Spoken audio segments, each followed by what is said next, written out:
أصبحت هولندا تمتلك أول مزرعة لتربية الإبل وإنتاج ألبانها في أوروبا، فبعد أن اكتسبت ألبان الإبل شهرة عالمية، قام أحد الشباب الهولنديين بافتتاح هذه المزرعة بعد أن كرس دراسته في البحث عن أسرار تربية الجمال وقدرتها على التكيف مع الأجواء الباردة وخصائص لبنها الذي صنفته منظمة الأغذية العالمية كواحد من أهم الأغذية الصحية التي تساعد في مضاعفة طاقة الجسم لمن يعانون من بعض الأمراض وخاصة لمرضى داء السكري.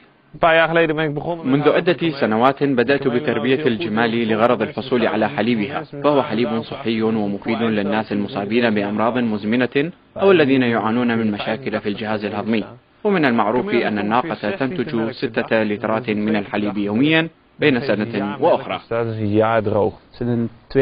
منذ عام 2006 بدأ صاحب المزرعة بدراسة حليب الإبل كمشروع لبحثه في تربيتها وإنتاج حليبها في هولندا، وقد بدأ هذا المشروع ب3 إبل للدراسة فقط، وبعد نجاح المشروع أصبح الآن المصدر الوحيد لحليب الإبل ولديه مراكز توزيع في كل أوروبا.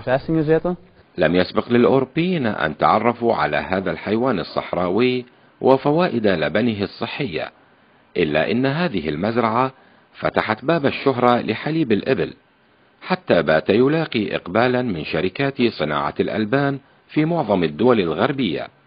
وإلى جانب هذه الأهمية الصحية، ينظر الأوروبيون إلى هذه المزرعة كوجهة سياحية وتعليمية للدارسين والباحثين، ومحطة للمرح والتسلية بالنسبة للأطفال. جايين نتعرف مع المدير لأنه في عنا مشروع جايين من لوس أنجلوس، بدنا نفتح شركة حليب الإبل هنا في أوروبا إن شاء الله بإذن الله. حنفتح في لندن وفي جيرماني كمان نبيع حليب الإبل والناس كلها حيعرف عنا. حفيدتي جاءت هنا مع بقية الأطفال لتحتفل بعيد ميلادها، وقد وقع اختيارنا لهذه المزرعة ليستمتع الأطفال بمشاهدة الجمال والتعرف عليها، وليتعلموا أيضا أن هذا الحيوان له فوائد كثيرة وخاصة في الشرق الأوسط. فعلا إنه مكان جيد جدا. لم يعد الانفتاح على العالم مقتصرا على الإنسان فقط، فها هي سفينة الصحراء تغادر موطنها الصحراوي لتعيش في البلاد الأوروبية. من داخل مزرعة الإبل في هولندا